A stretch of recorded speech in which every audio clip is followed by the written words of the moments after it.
안녕하세요. 저는 마흔 중반, 이제 중년의 정점을 바라보고 있는 여성입니다. 제게는 두 아들놈이 있는데 이 녀석들도 곧 차례대로 군대를 갈 나이가 되었네요. 세월이 참 빠르다고 느끼는 요즘입니다. 꽃피는 봄이 오면 저는 5년 전 세상을 병마로 떠나신 저희 친정 아빠가 떠오르네요. 시간이 지날수록 무뎌지는 게 아니라 사무치게 그립기만 합니다. 곧 다가올 20주년의 결혼 기념을 앞두고 서로가 얼굴에 주름이 자글자글해지는 저희 남편과 마음속에 묻어두었던 이야기를 꺼내볼게요. 저는 어릴 적에 친정엄마가 교통사고로 돌아가셨습니다. 여러분들도 아시겠지만 갑작스런 죽음이 준비된 사람이 과연 몇이나 될까요? 저 역시 어릴 적 갑자기 사랑하는 엄마를 잃은 슬픔은 세상에서 그 어느 것으로도 쉽게 위로가 되지 못했죠. 인자하시던 아버지는 그 슬픔을 조금 이겨내시려고 나름대로 방법을 찾으셨던 건지 운영하던 사업에만 더욱 시간을 쏟아부으셨고 저 역시 외롭게 크며 나름대로의 슬픔을 해소하는 방법을 누가 가르쳐 준 적도 없이 그렇게 스스로 해결하며 지냈습니다. 그러던 중 고등학생이 되던 해 아빠는 삶이 적적하셨는지 재혼을 하시게 되었어요. 재혼한 새어머니 밑으로는 남매들이 있었고 제게는 이복 형제가 생겨버렸죠. 위로는 오빠, 그리고 아래로는 여동생, 모르는 사람이 보면 다복하고 환경 좋은 가족으로 보이기 딱 좋았어요. 부유한 배경에 아들, 딸 골고루 있는 집은 여전히 남들에게는 이상적인 가정이나 마찬가지였고요. 프랜차이즈 유통회사를 운영하신 아버지는 제가 자라나는 사이 규모가 점점 커졌습니다. 아이 셋을 키우는데 모자람 없이 지원도 넉넉하게 해주실 정도로 돈도 많이 벌어오셨고요. 그런데 저는 고등학교를 다니면서 갑작스럽게 변한 가정 환경에 적응을 잘 하지 못했던 걸까요? 아무래도 친자식과 남의 자식은 결이 다른 건지 새어머니는 본인 자식들과 제게 대하는 모습이 조금 달랐어요. 그리고 함께 살아간 지 몇 달 지나면서 확연하게 그게 피부로 느껴지는 겁니다. 아빠는 회사 일이 바쁘셔서 거의 새벽에 나가 저녁에 들어오기 일쑤였지만 일부러 저녁 시간에 5명이 함께 모여 식사하는 일에는 빠지지 않으셨어요. 아무래도 가족을 다시 꾸리신 일에 대한 책임감이 막대하셨던 것 같네요. 그리고 이따금씩 아빠가 출장을 가시는 날에는 저는 말 못할 사정들이 하나둘 생겨나는 겁니다. 새엄마가 본인 자식들만 챙겨서 친정을 다녀오신다던가 혹은 외식을 하고 오시는 일도 많았고 그리고 남매들의 손에는 비싼 백화점 명품 쇼핑백이 가득 들려있기도 했고요. 뭐 의도한 건 아니겠지만 제 것은 단 한 번도 사들고 오신 적이 없었습니다. 제게 함께 가겠냐고 제안하신 적도 없었고요. 날이 좋아 어디 나들이를 가더라도 저는 꼭 데리고 가지도 않더군요. 집에 식탁 위에 김밥 꽁다리만 수북이 쌓여 있는 걸 제 밥이라도 남겨놓으시고 남매들을 데리고 볕 좋은 날 자주 외출을 하는 겁니다. 지금 생각할수록 잊혀지지 않는 서러운 기억이네요. 어린 마음에 서운해도 티내지 않고 꾹꾹 속으로 삼키며 지냈던 날도 많았어요. 재혼하시고 제가 고등학교 2학년이 되었을 쯤이었나 봐요. 집안에 사건 사고가 끊이지 않았던 건 바로 그쯤이었습니다. 오빠는 처음 본 이미지와는 다르게 불량스러운 친구들과 쉽게 어울려 다녔고 여자를 밝혀서 그런지 일찍이 밖에서 자식을 본 적도 있어요. 그 일로 아빠는 이복 오빠에게 크게 실망하셨지만 처음부터 호되게 나무라지는 않으셨어요. 처음부터 친 사고가 수위가 좀 높긴 했지만 아무래도 본지 얼마 안 된 시다른 자식들이 어색한 건 마찬가지였겠죠. 그마저도 아빠는 일찍이 아이를 본 이복 오빠를 위해 두 사람이 살 집도 마련해 줬어요. 하지만 잘 사는 것 같더니 얼마 가지 않아 다시 찢어지는 바람에 아이는 여자 쪽에서 데려가고 또 이복 오빠는 혼자 되는 일이 생겨버렸습니다. 막 20살이 된 남자애가 양육비를 제대로 대줄 수가 있나요? 그래서 아빠가 그 아이의 양육비까지 어느 정도 해결해주는 방안까지 마련하는 바람에 새엄마는 점점 아빠에게 갸냘프고 연약하고 무조건 보호받아야 하는 그런 여자의 모습으로 살아가야만 했던 것 같아요. 그걸 시작으로 더욱 엇나가기 시작하는 이복 오빠를 막을 수 있는 사람은 없었고, 새엄마는 아빠 눈치를 보며 급급하게 숨기기 바쁜 날만 늘어갔습니다. 새엄마는 오빠가 사고를 칠 때마다 혹여나 제가 아빠에게 이르지 않을까 입단속을 시키시는 일도 있었고요. 저 역시 시시콜콜 아빠에게 이르진 않았지만 친엄마가 돌아가신 이후 저희 부녀 사이도 어색해졌다고 할까요? 저도 아빠에게 다정다감한 성격이 아니기에 입을 꾹 다물고 마치 남처럼 지낼 뿐 더 이상의 교감은 생겨나지 않았어요. 저는 아빠가 재혼하시기 전 조용히 지냈던 집안 분위기에서 이복 오빠 때문에 사건 사고가 끊이지 않는 변화된 환경이 솔직히 적응도 잘 되지 않았고, 또 새엄마의 은근한 차별과 구박, 그리고 눈칫밥 때문에 20살 되던 해에 드디어 독립을 하게 됩니다. 오히려 반대하던 아빠와는 다르게 새엄마의 적극적인 찬성으로 저는 씁쓸하게 독립을 시작하게 됐지만 오히려 제 속은 시원하더군요. 혼자서 눈치 보며 밥을 먹지 않아도 되고 김밥도 제대로 싸서 꽁다리가 아닌 예쁜 접시에 보기 좋게 쌓아 먹고 하니까 오히려 어릴 적 제게 쌓였던 서운한 감정들은 어느새 기억에서 조금씩 흐려지기 시작했어요. 저는 다행히 그런 환경에서도 엇나가지 않고 대학을 가서 공부를 잘했습니다. 좋은 대학에서 높은 성적으로 졸업까지 마침내 해냈죠. 집에서 독립한 이후로 오히려 학업과 사회에 나갈 준비가 더 잘 됐던 것 같아요. 그리고 마침내 대기업에 취직하게 됩니다. 대학 초반에만 해도 막 20살이 넘은 딸이 걱정된다는 이유로 아빠와 연락을 자주 했지만 졸업할 때쯤 제가 취직을 하고 나자 오히려 그 연락마저도 드문드문하고 새엄마는 물론 제게 관심도 없으셨고요. 반찬 한번 해주신 적도 없었고 제가 돈 쓰는 게 보기 싫었던 건지 요즘 애들 돈 많으면 사고치고 이상한 남자들 만나서 이상한 짓거리 한다면서 한 달에 용돈 10만 원만 주라고 입김을 불었습니다. 제가 무슨 지 아들처럼 싹수 없는 애로 보는 것 같아 새엄마와의 사이는 그렇게 점점 멀어져만 갔었죠. 집안에 사고치는 사람은 제가 아닌 이복 오빠였는데 말이죠. 이복 오빠는 뒤늦게 지방대학에 들어가 졸업을 하고 취직도 하고 잘 지내는 줄만 알았더니 알고 보니 그게 아니었어요. 지방에 내려가서도 대학 생활에 열중하지 않고 도박에 손을 댔는지 한 번 사고를 쳤다 하면 몇천만 원 단위의 빚을 떠안고 들어오는 겁니다. 아빠가 제일 혐오하는 스타일이 도박, 여자, 술로 사고치는 사람들이었어요. 새엄마도 이복 오빠가 쳐대는 사고가 이제는 감당하기 버거웠는지 알아서 해결하라는 지경까지 가게 되었습니다.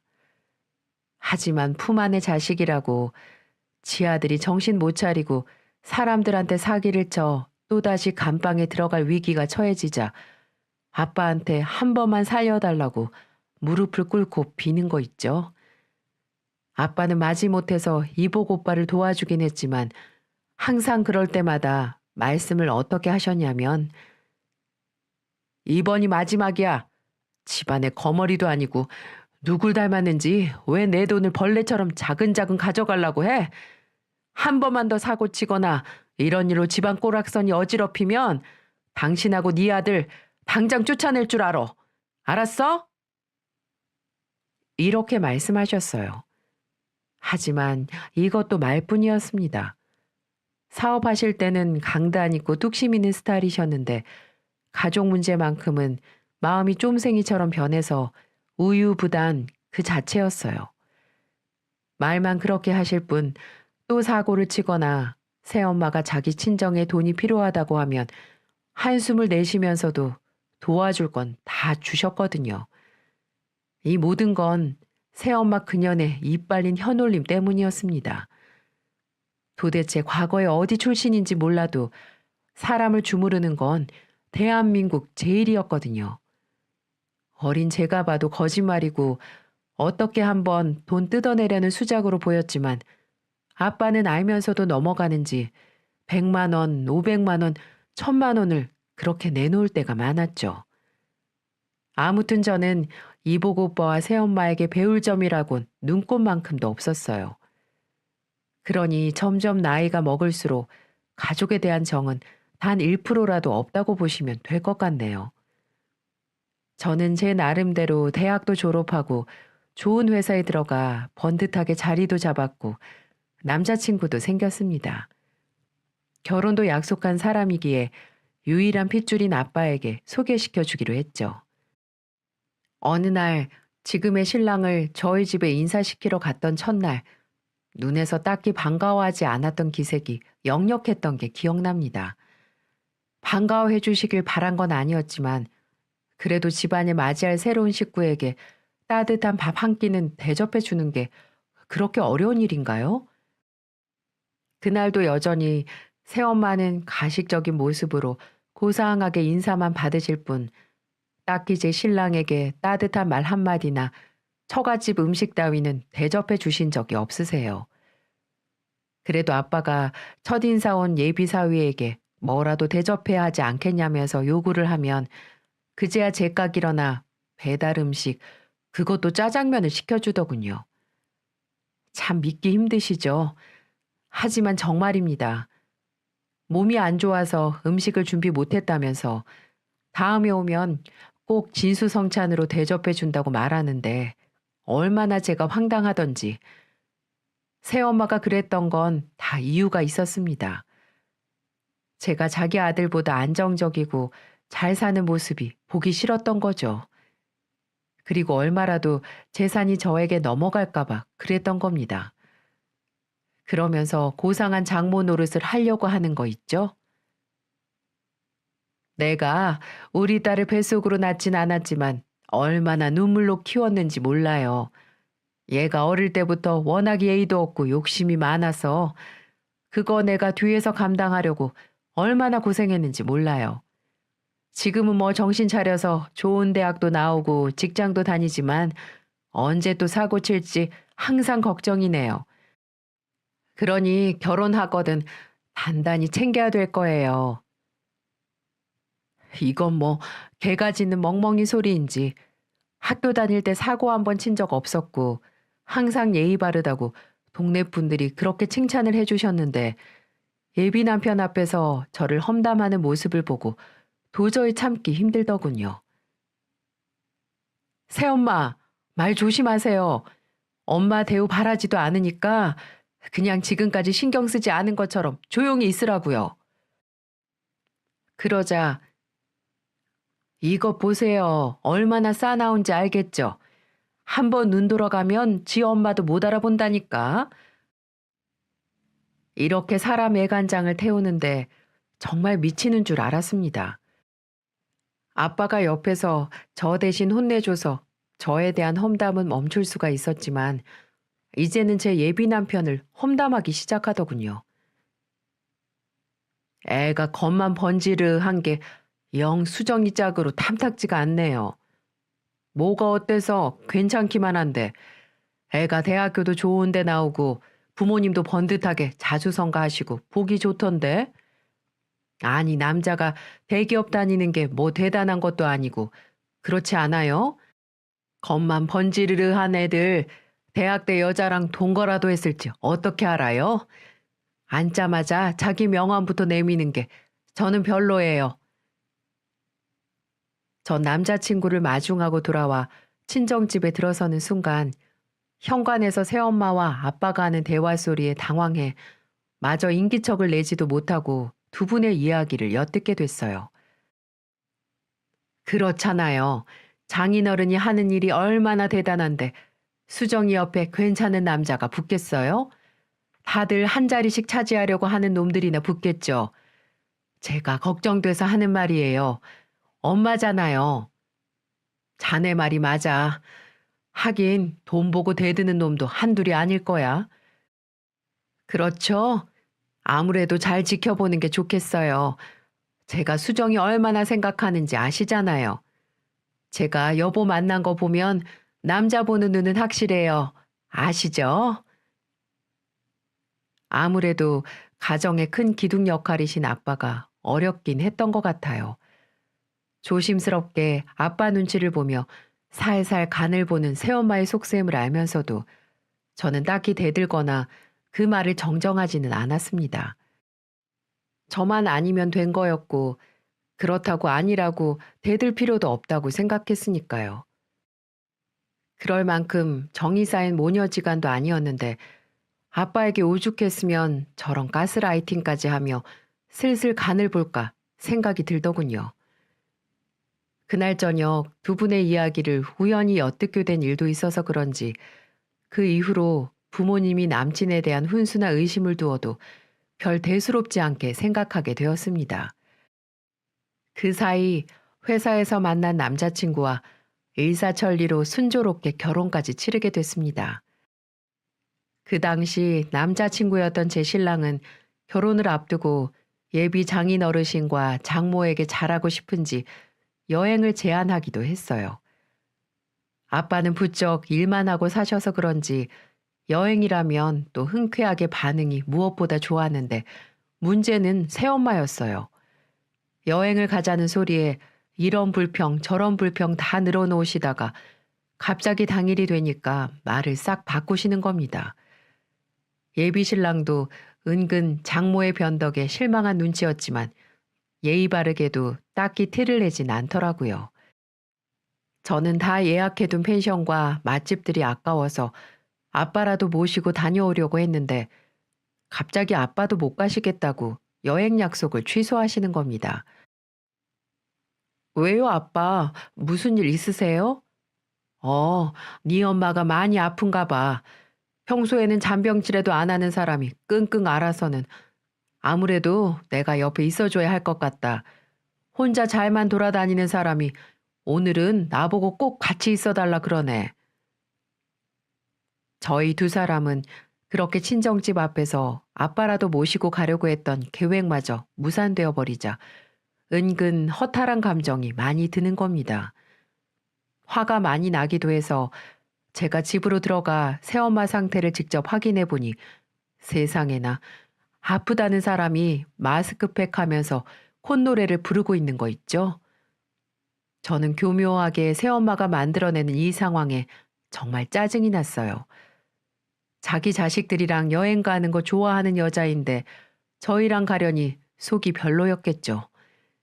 그런 와중에 아빠만 모시고 간다니 은근 속이 꼬였던 겁니다. 자기는 자기 자식들이랑 여행 가도 괜찮고 저희는 안 되는 걸까요? 심지어 일부러 우리만 가려던 것도 아니고 본인이 아파서 못 간다고 했던 걸 말이죠. 이런 걸 남이 하면 불륜이고 내가 하면 로맨스라고 말하는 건가 봅니다. 속에서 점점 자라나는 응어리를 그 당시 남편에게 말하고 싶지는 않아 그냥 돌아오게 되었어요. 저희 남편은 다정한 부모님 밑에서 모난 것 없이 잘 자란 케이스예요. 두 형제가 사이도 좋고 자라면서 몇 번 싸우지도 않고 얼마나 우애가 좋은지 결혼해서도 저와 시동생도 오히려 가족보다 더 가족처럼 지냈다랄까요? 제가 임신하고 나서 회사를 간뒀으면 하면서도 저 역시 친정에서 도움 없이 자립한 탓에 일에 대한 욕심, 자산을 알뜰하게 모아가는 것에 뿌듯하고 보람도 있어서 한사코 맞벌이를 고집했어요. 남편은 회사에서 성실하고 인정받는 능력자였습니다. 대기업이라 퇴직이 조금 일찍이어도 오히려 회사의 높은 임원진들이 이 사람을 좋게 봐주셨고 자연스럽게 밟는 퇴직 수순이 아닌 이후 더 높은 자리로 끌고 가려는 분위기에 신랑도 회사 일에 열정적이었으니까요. 하지만 그 사이 제 아버지 회사도 커가는 건 마찬가지였습니다. 어느 날 아버지가 저희 부부를 불러 저녁을 사주셨던 일이 있었고, 그 당시 저는 둘째를 임신 중이었습니다. 첫째도 어렸던지라 저는 그야말로 육아전쟁을 치르고 있는 중이었죠. 많이 먹어라. 손자 데리고 놀러 좀 오지. 넌 왜 이렇게 딸 자식이 돼서 그렇게 무심하니? 피부치라고는 너 하나밖에 없는데 아빠한테 연락도 좀 하고 안부 전화도 좀 하고 그래야지. 아빠 나이가 벌써 몇인 줄은 아니? 죄송해요. 애 보느라 정신이 없었네요. 그리고 이 사람 회사에서 큰 프로젝트 준비하고 있거든요. 아마 본사로 발령 날 것 같아요. 그래서 이것저것 준비하는 거 도와주느라. 저는 부녀 간의 어색한 사이를 억지로 회복하려고 하지는 않았어요. 언젠가는 제 마음을 알아주시겠지. 뭐 그런 생각도 있었고, 새엄마가 싫고 이복 오빠가 싫으니 저도 모르게 아빠를 멀리했던 것도 사실이에요. 그러자 아버지는 고심 끝에 저희를 만나려고 했던 이유에 대해서 어렵게 꺼내 놓으시는 겁니다. 사실은 내가 좋은 제안도 하고 싶고, 솔직히 이제 나이가 드니까 회사는 커지고 주변에 슬슬 등쳐먹을 사람들만 존재하지 믿을 만한 사람이 통 없어서 말이야. 너는 이제 애도 둘이고 그만 쉬는 게 어떠냐? 대신 우리 사위가 내 밑에 들어와서 일 좀 도왔으면 하는데, 직장 잘 다니고 있는 너희들에게 할 말은 아니다만 회사가 어느 정도 성장하니까 믿고 맡길 사람이 없구나. 갑자기요? 우선 저희도 생각 좀 해봐야 할 것 같아요. 저희 하는 일도 잘 되고 있는데 아무 대책 없이 나가는 건 아닌 것 같은데, 아무리 아빠 회사라지만 신중할 건 신중해야죠. 저희는 둘 다 너무 당황해 표정 관리가 잘 되지 않더라고요. 아빠의 회사는 초창기에 함께 투자해 설립하셨던 동지들이 있었습니다. 하지만 회사가 한번 휘청거릴 때 더 손해볼까봐 다들 도망가더군요. 결국 아빠 혼자서 오랫동안 이 프랜차이즈 회사를 운영하셨던 거였어요. 주위에서는 다 망해가는 회사 살린 아빠에게 엄지척하는 분들도 많은 것은 사실이었습니다. 하지만 요즘 워낙 사건 사고들이 많으니 오랫동안 힘들게 키운 회사를 남들에게 맡기는 게 의심이 됐었나 봅니다. 그래서 저희에게 제안을 하게 된 거였죠. 저희는 그날 밤 집에 와서 둘 다 밤새 한숨도 자지 못했어요. 아빠는 점점 나이 들어가시고 회사는 나날이 커져만 가고, 막상 나몰라라 하기엔 그동안에 당신이 공들이신 시간들이 허무하겠죠. 무엇보다 그 회사의 가망성은 무궁무진했으니까요. 신랑은 한 달 정도 회사 일을 하며 아빠의 회사의 재무제표를 전문적으로 파악해 보더니 마침내 결정을 하는 겁니다. 여보, 나 있잖아. 아무래도 장인어르신 밑으로 들어가서 일을 도와드리는 게 나을 것 같아. 뭐라고? 지금 회사에서 얼마나 촉망받고 있는데 갑자기 그만둔다고 하면, 내가 다니는 회사에는 인재는 많지만 아버님 곁에는 믿을 만한 사람이 남아있지 않다는 것도 사실이잖아. 장인어른 말씀이 맞아. 내가 들어가서 회사 열심히 키워볼게. 그날 신랑은 제 두 손을 꼭 잡고 이렇게 말을 하며 저를 다정하게 설득하더군요. 제 부모님까지 본인의 부모처럼 살피고 그 심정까지 헤아려주는 남편의 마음에 저 역시 마음이 약해졌습니다. 결국 저는 남편을 응원해 주기로 했어요. 그리고 또 하나의 변화가 있다면 둘째를 낳으면서 제가 회사를 그만두게 되었다는 거예요. 아무래도 혼자서 애 둘을 키우고 회사를 다니기에는 만만치가 않았기 때문이었죠. 어릴 적 부모의 사랑을 못 받았던 저는 제가 못 받은 사랑을 우리 아이들에게만큼은 물려주고 싶지 않아 육아에만 전념하기로 했습니다. 남편은 그때부터 아버지 회사를 다니며 대기업에서 일할 때보다 더 열심히 더 목숨 바쳐 일을 하더군요.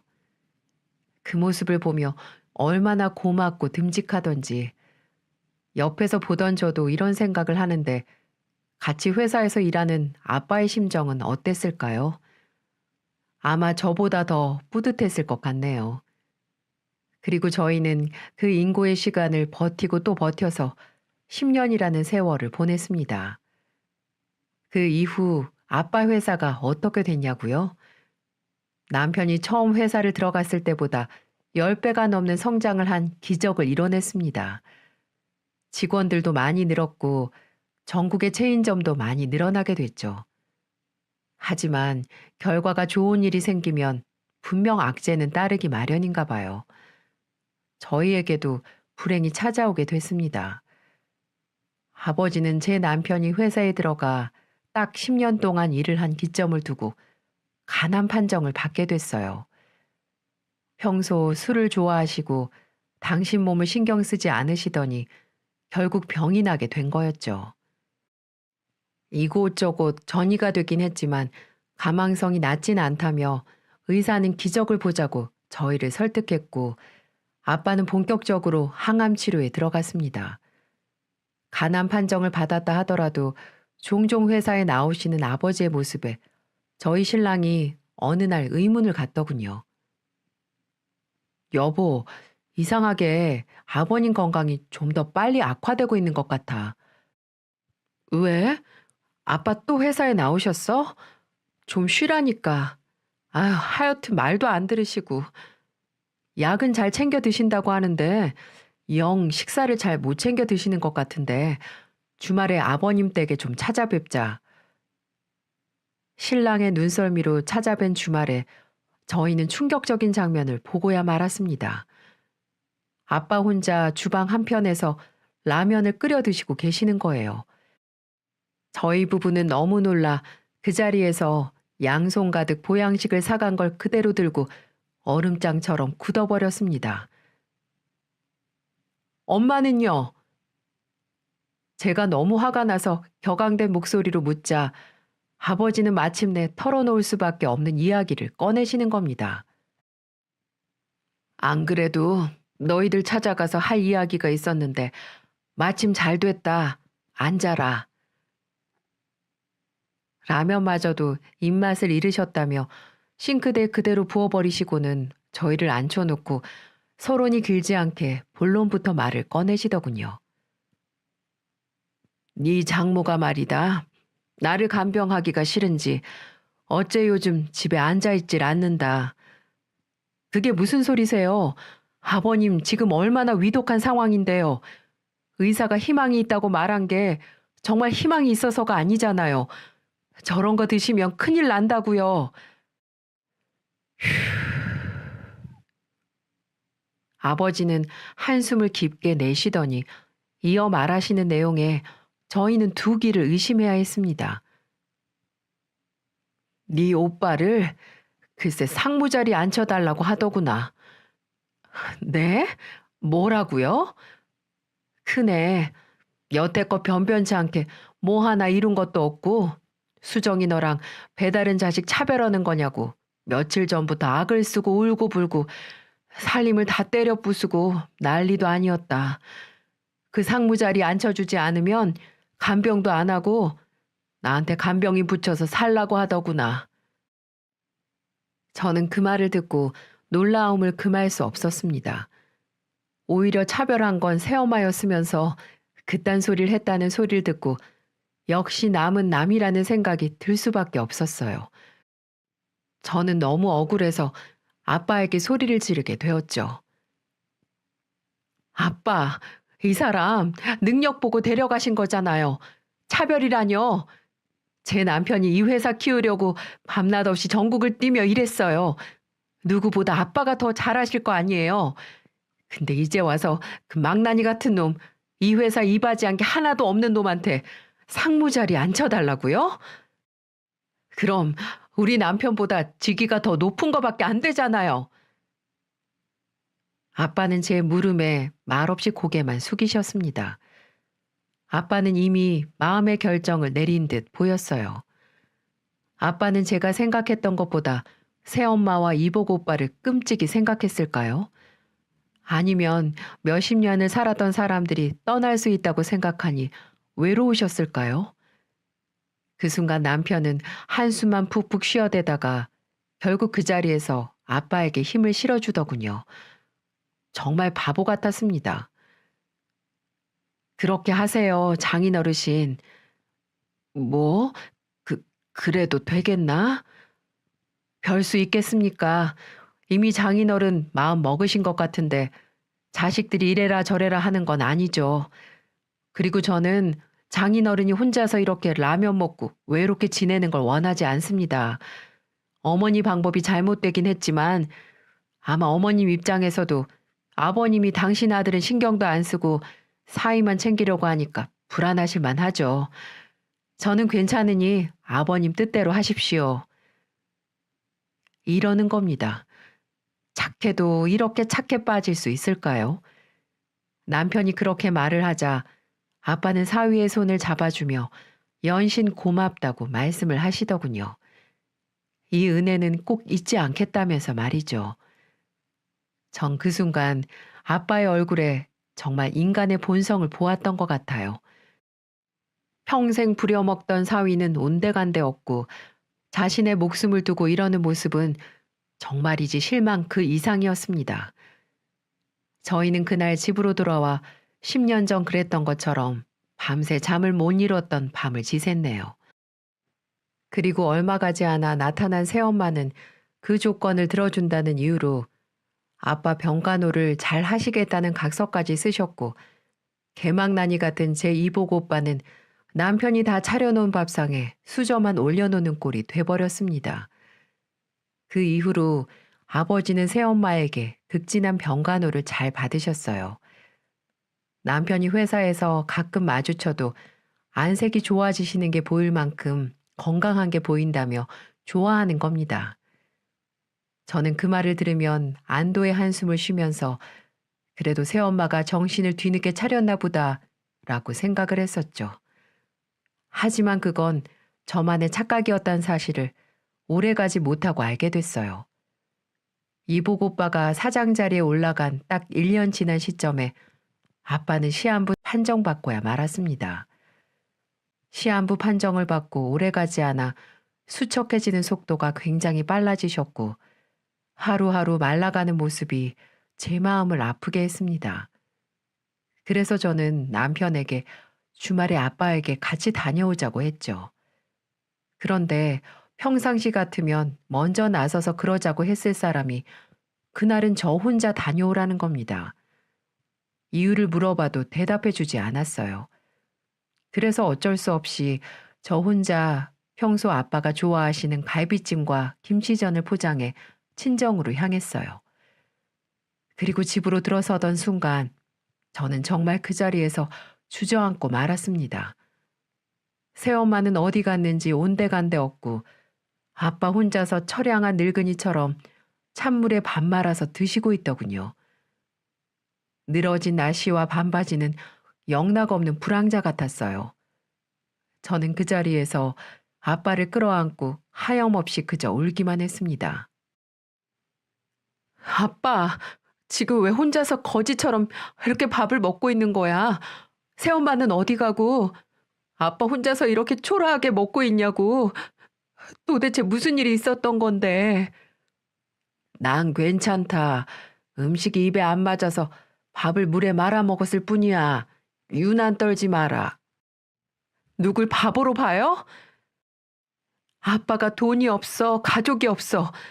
그렇게 나보다 새엄마랑 이복 오빠 챙기더니 그 사람들은 다 어디 가고 말년에 지금 이게 무슨 꼴이냔 말이야.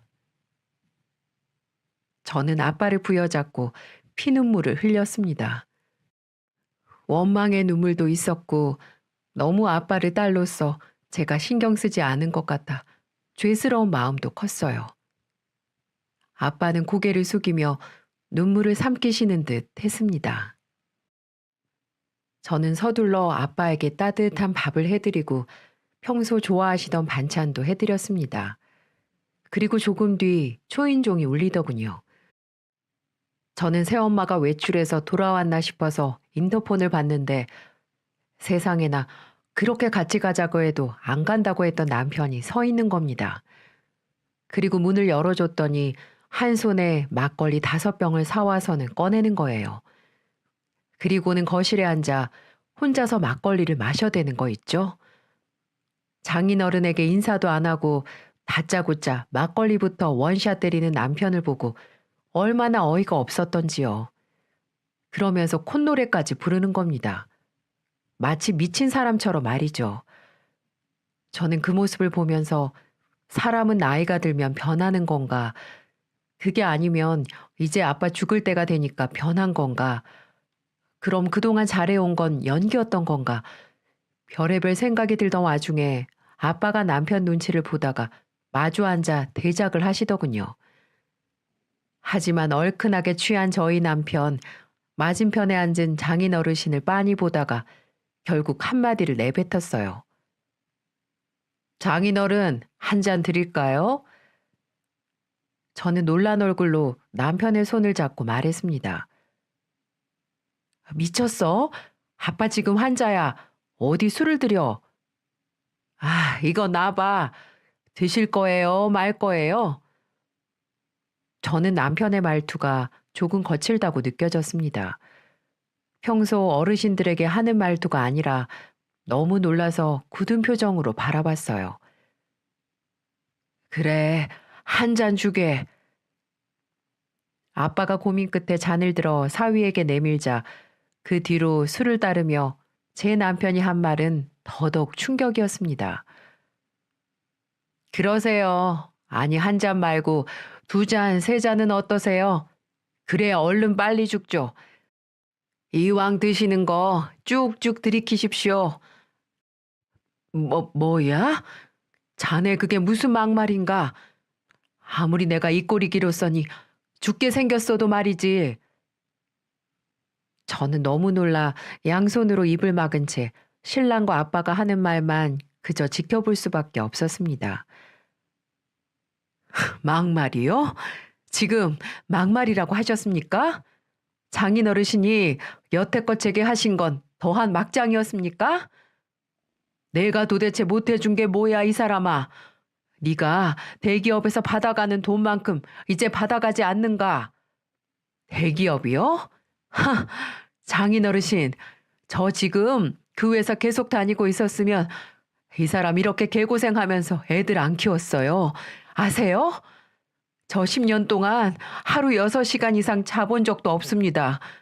최근에 그 개망나니 새끼가 상무로 들어오면서 업체 거래처 사고 다쳐서 그거 수습하느라 제가 사정사정하고 무릎 꿇고 사과한 게 한두 번인 줄 아세요? 수정이도 있는데 그만하게. 뭘 그만합니까? 이 사람도 알 건 알아야죠. 장인어르신, 그 개망나니 새끼가 저지르는 일이 뭔지 아시면서도 눈 감아주시고 이제는 뭐 회사를 물려주신다고요? 그 망나니 새끼가 도대체 이 회사에 한 게 뭔데요? 저는 피를 토하며 이 회사를 위해서 일을 한 사람입니다. 신랑은 그렇게 말을 하며 땅을 치며 오열을 했고 그렇게 흐느껴 서럽게 우는 건 저도 처음 보는 모습이었어요. 아빠, 이게 무슨 소리예요? 회사를 오빠한테 물려주신다뇨? 아휴, 그렇게 됐다. 아무리 그래도 사위보다는 아들한테 물려주는 게 모양새도 좋고 너한테도 미안하게 됐구나. 아빠는 제 얼굴도 쳐다보지 못하고 기어가는 목소리로 말을 하시더군요. 너무 어이가 없었습니다. 모든 정황들을 듣고 나니 저렇게 착한 남편이 왜 이렇게 서럽게 울고 있는지 알 수가 있었어요. 1년 전 장인어른 입장을 생각해 상무자리에 앉혀놨는데 이제 아빠가 시한부 선고를 받으니 능력도 없는 놈에게 아들이라는 이유로 회사를 물려준다고 하는데 결국 터져버리게 된 거였죠. 결국 저는 남편을 겨우 일으켜 세워 그 집에서 나가버렸습니다. 딱 한마디를 남긴 채 말이죠. 아빠, 지금껏 절 딸로 생각한 적은 있으세요? 초등학교 때 엄마 돌아가시고 3년 만에 지금 새엄마랑 재혼해서 그 순간부터 저는 외톨이 그 자체였어요. 아빠는 매일 회사 나간다고 바쁘지. 집에서는 새엄마가 눈치 주면서 괴롭히지. 제가 사춘기 시절을 얼마나 외롭고 힘들게 보냈는지 알긴 하세요? 그 이후에도 저를 제대로 챙기신 적이 있으시냐고요. 항상 그 두 사람을 감싸 안았지. 저한테는 밥은 먹었나, 어디 아픈 데는 없냐, 물어보신 적이 있으시냐고요. 전 그래도 아빠가 무뚝뚝해서 그렇지 마음은 안 그러실 거야. 이렇게 스스로 생각하고 버티고 버텼어요. 그런데 이제는 제 남편까지 이렇게 힘들게 해요? 네, 이제 아빠 마음 정확히 알게 됐습니다. 앞으로 저희 찾지 마세요. 그만 가볼게요. 저는 이렇게 마음에 없는 소리를 하며 가버렸습니다. 지금 생각하면 아직도 그 말이 후회가 되네요. 아무리 화가 나도 그렇지 살 날이 얼마 안 남은 사람한테 그런 말을 했던 건 정말 불효를 저지른 거나 마찬가지였으니까요. 그날 이후 정말 석 달 동안 연락도 안 하고 왕래를 아예 끊어버렸어요. 남편도 회사를 그만둬 버렸습니다. 도저히 망나니 같은 이복 오빠 밑에서 일을 하기 힘들다고 하더군요. 똥을 싸놓은 걸 일일이 치우는 것도 남편의 몫이었던지라 더 이상 버티지 못했던 겁니다. 그런데 어느 날 다급하게 아빠가 저희를 찾아왔어요. 그리고 와서는 뜬금없는 말을 하기 시작했어요. 아빠의 말은 충격 그 자체였습니다. 이 늙은이가 노망이 나서 사람을 볼 줄 몰랐어. 미안하다. 미안해. 갑자기 또 무슨 소리예요? 왜 찾아오셨는데요? 아빠, 이혼하기로 했다. 전부 네 말이 맞았어. 네 새엄마 오빠가 아주 작당을 하고 나를 가지고 놀았더구나. 몸이 망가져서 고장난 기계처럼 힘이 없어지다 보니까 아주 회사를 개판으로 만들고 재산들을 다 빼돌리고 있었어. 아빠, 이미 다 그럴 걸 알고 계셨던 거 아니에요? 이제 와서 왜 그러시는 건데요? 아빠는 그렇게 한참을 천장을 바라보시더니 그동안에 있었던 일을 꺼내놓으셨습니다.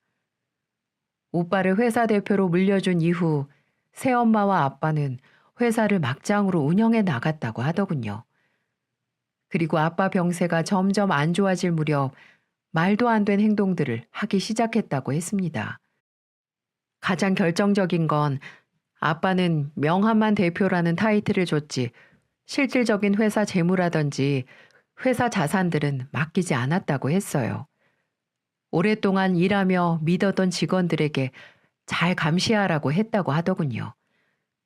알고 보니 아빠는 회사에서 물러나면서도 지분을 오빠에게 넘기지 않았고 오빠가 회사를 운영하는 모습을 보며 지분을 넘길지 말 건지 결정하기로 했다고 했습니다.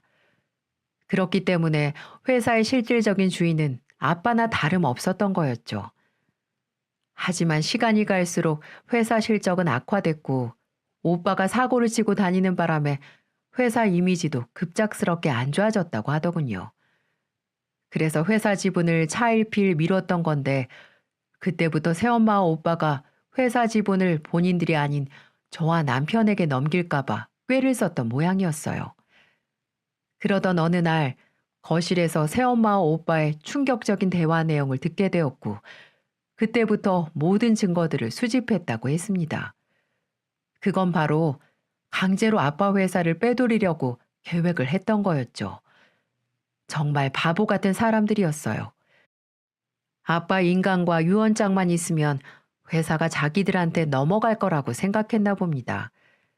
그래서 그날부터 아빠는 그 유언장 때문에 하루하루를 시달렸다고 했어요. 그 유언장 내용은 모든 재산을 50대 50으로 새엄마와 오빠에게 넘긴다는 대충 그런 내용이었습니다. 하지만 아빠는 강한 배신감이 들어 거절했다고 하더군요. 그러다 보니 아빠는 그 두 사람 때문에 지옥 같은 생활을 보내게 된 거였죠. 아니, 그럼 아빠, 그 집에서 나왔으면 됐잖아.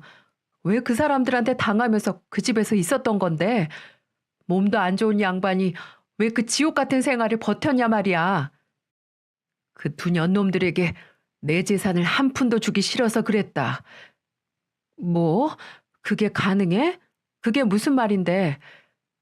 나한테 저질렀던 행동들, 증거들을 모으려고 했어. 어차피 좀 있으면 죽을 인생, 뭐가 두려울 게 있겠니? 그렇게 말씀하시며 그때부터 핍박, 폭력, 구타, 그리고 이복 오빠까지 합세해서 아빠에게 폭언을 일삼았던 걸 모두 증거로 수집했다고 했습니다. 그러면서 증거 영상이라든지 녹음본 등을 보여줬습니다.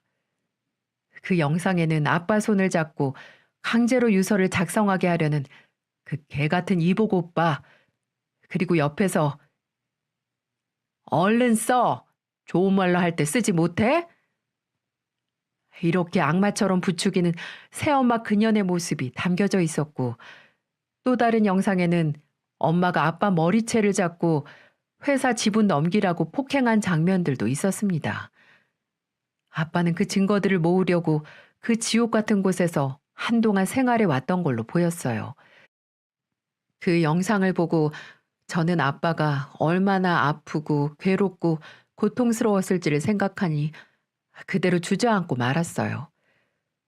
그 이후 아빠는 아픈 몸을 이끌고 복수를 하기 시작했어요. 학대와 폭력, 강압적인 물리력 행세 등등 여러 가지 사유로 경찰에 고소를 바로 진행해 버리셨고, 곧바로 변호사를 선임해 이혼 소송도 같이 진행하셨습니다. 순식간에 일어난 일이었어요. 그 덕분에 이복 오빠는 대표 자리에서 쫓겨날 수밖에 없었고, 한순간 인생이 나락으로 떨어지고 말았습니다. 그리고 학대와 폭력, 폭언 등으로 인해 그 두 사람은 결국 철장의 신세를 질 수밖에 없었고요. 얼마나 속으로 통쾌하던지 마지막까지 그 두 년놈들은 아빠에게 무릎을 꿇으며 살려달라고 간절히 부탁했지만 아빠는 더 이상 호락호락한 사람이 아니었습니다. 내가 네 놈들한테 어떻게 했는데 아픈 사람을 이렇게 병신으로 만들어? 난 당신하고 네 놈을 믿었다. 아니, 믿고 싶었다. 그런데 돈에 눈이 멀어 애비도 못 알아봐? 내가 죽으면 어련히 알아서 재산 분할 받을 수 있거늘 그게 전부 욕심나서 이렇게 몹쓸 짓을 해? 콩밥 먹고 정신 차려. 그리고 너희 두 사람한테 내 재산 단 한 푼도 못 주니까 그렇게 알아, 이 나쁜 놈들아. 아버지, 제가 잘못했어요. 정말 이렇게 감옥에 보내실 거예요? 아들을 감옥에 보내시는 아버지가 어딨어요? 앞으로 반성하며 살게요. 그러니 한 번만 용서해 주세요. 그래 여보, 내가 당신하고 산 세월이 얼만데 이렇게 매정하게 나와. 내가 이렇게 무릎 꿇고 빌게. 내가 정신이 나갔던 거라고. 이렇게 그들은 애걸복걸하며 용서를 빌었지만 아빠는 눈 하나 깜빡하지 않았습니다. 그 모습을 보고 얼마나 시원하던지 제 10년 묵은 채증이 다 내려간 기분이었습니다. 역시 사람이 죄를 지으면 언젠가는 꼭 벌을 받는다는 걸 다시 한번 느낄 수가 있었네요. 아빠는 그렇게 그들을 감방에 보내시고 이혼을 하신 다음 홀로 되신 날 혼자서 자발적으로 호스피스 요양원으로 향하셨습니다. 아빠는 그동안 시한부 선고를 받고 치료를 거부하셨어요. 어차피 가망이 없다는 걸 아시고는 자연 순리에 따르기로 하셨던 거죠. 그 과정에서 저와 남편이 간을 줄 수 있는지 조직 검사를 해봤지만 안타깝게도 공여할 조건이 되지 못했습니다. 장기 기증자를 찾아봤지만 그것도 쉽지가 않았어요. 그런 과정에서 암이 전이되는 바람에 더 이상 손을 쓸 수 없게 돼버린 거였죠. 아빠는 더 이상 이 세상을 보기 싫었던 건지 그렇게 싫어했던 병원을 스스로 찾아가셨습니다. 그리고 얼마 지나지 않아 꿈자리가 사나웠던 어느 날 늦은 새벽 저는 요양원으로부터 연락을 받게 됩니다. 아버지가 위독하시다는 말에 신랑은 고민하지 않고 요양원으로 내달렸고 마지막 작별 인사를 할 수 있었어요. 병원에서는 6개월 시한부 선고를 내렸었는데 딱 1년이 3개월 정도 지난 시점이었죠. 하늘도 이 상황을 아는지 아빠에게 시간을 더 부어주셨던 걸까요? 아빠는 6개월보다 조금 더 이 세상의 빛을 볼 수 있었던 거였죠. 하지만 시간은 더 이상은 허락해 주질 않았습니다. 미안하게 됐네. 자네가 그동안 고생한 거, 내가 알아주지 못한 거 용서하게. 장인어른, 그런 말씀하지 마세요. 제가 죄인입니다. 저만이라도 장인어른 가슴에 상처 주면 안 됐었는데 결국 상처를 주고 말았습니다. 저도 나쁜 놈이에요. 그러니 미안하다는 말, 고생했다는 말 하지 마세요. 전 그 소리 들을 자격도 안 된 놈입니다. 아닐세. 이렇게 죽어가면서 생각해보니 이 세상에서 가장 내가 믿었던 건 우리 사위였던 것 같아. 내가 그 마음도 몰라주고 내 아들만 챙기려고 했으니 이렇게 내가 벌을 받게 된 거지. 후회하고 또 후회한다네. 부디 내가 죽거든 자네가 회사 잘 운영해서 더 큰 꿈을 펼쳐보기 바라네. 그리고 내 유산하고 회사 지분 다 자네와 딸 앞으로 돌아갈 걸세. 그건 이미 내가 이곳에 들어오기 전 변호사를 통해 유언장도 작성하고 다 처리했어.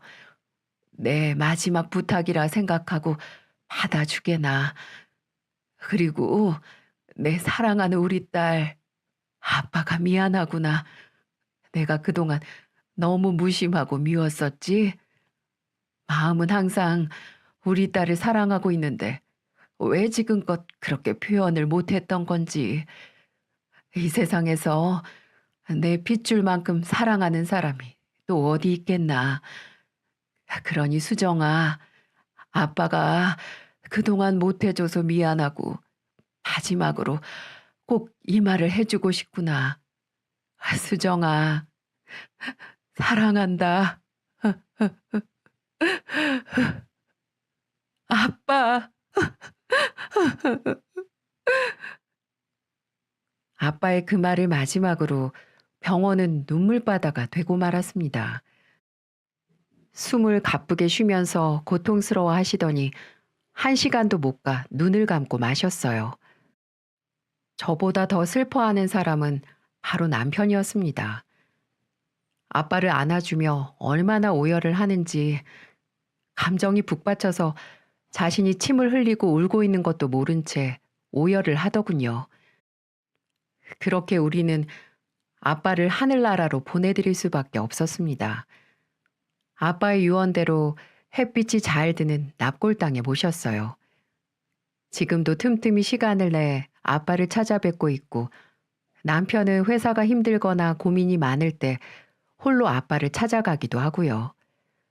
이후 남편은 똑똑한 기질을 발휘해 회사를 잘 운영해 나가고 있습니다. 그리고 이복 오빠가 회사에서 저지른 일에 대한 피해 보상까지 청구하기로 했고요. 법에 대한 지식도 제대로 없는 사람이 그에 따른 적절한 대응을 할 리도 없을 테지만 지근지근 밟아준다고 합니다. 결국 새엄마와 이복 오빠 놈은 교도소에 나와서도 남편에게 탈탈 털리게 될 겁니다.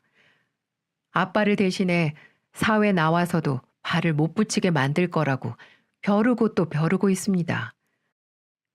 그들은 교도소에서 얼마 뒤면 출소하게 되는데 우리에게 재산 소송을 걸 거라고 하더군요. 네, 마음대로 하라고 했습니다. 그 대신 2배로 갚아줄 테니 딱 대기하라고 일러주었네요. 그들은 아빠가 돌아가셨어도 어디에 모셨는지 어떻게 돌아가셨는지 물어보지도 않고 아직도 돈부터 말하는 개쓰레기들입니다. 그래서 남편과 함께 최후의 복수를 준비 중이에요.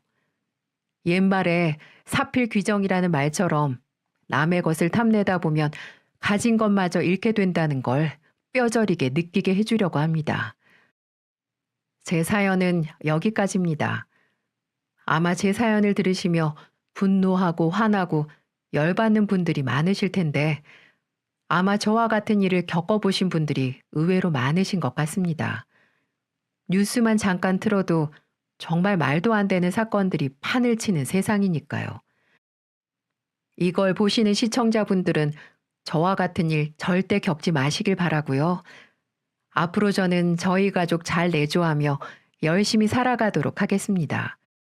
혹시나 후기 남길 일이 있으면 다시 사연 보내도록 할게요. 제 긴 사연 들어주셔서 감사드리고 여러분의 가정에 행복이 있으시길 기원하겠습니다. 긴 사연 들어주셔서 감사합니다.